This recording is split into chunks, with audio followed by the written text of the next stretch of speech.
I thank the gentleman for yielding, and thank you for your leadership leading this discussion tonight. Mr. Speaker, I come to the floor this evening to discuss the Tax Cut and Jobs Act. As a CPA, I knew that reforming our broken tax code would make us competitive in a global economy and would lead us to jobs and prosperity for the American people. I saw firsthand the old tax code was a nightmare to comply with, adding excessive time for companies and individuals alike to file. Doubling the standard deduction and streamlining the alternative minimum tax are just two examples within the legislation to simplify the taxpayer experience for millions of Americans. Mr. Speaker, the rhetoric around here and in the press can get out of hand at times. So let's take a look back at some of the biggest claims about the bill and what the reality is. One of the most common claims I heard as a representative from Kansas was that this act was simply the Kansas tax plan on steroids. But that was never the case. Where Kansas eliminated income taxes on certain businesses, the federal act simply reduced taxes on all businesses at a comparable rate to other businesses. With the new federal rates, all businesses, regardless the size, continue to pay federal income tax just at a lower rate.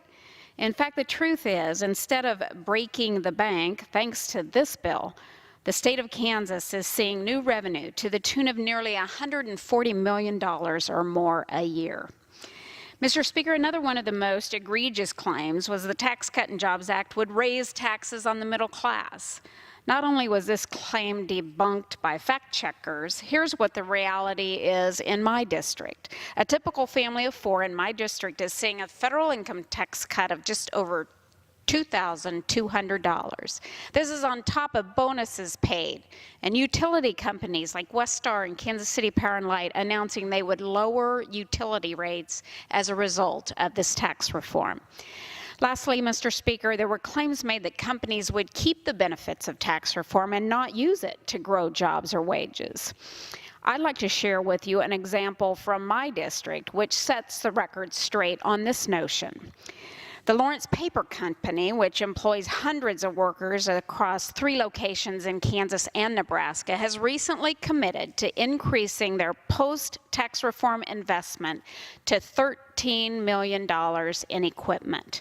The company's president attributes this increased investment as a direct result of lower taxes and favorable business climate generated by the recently enacted tax reform.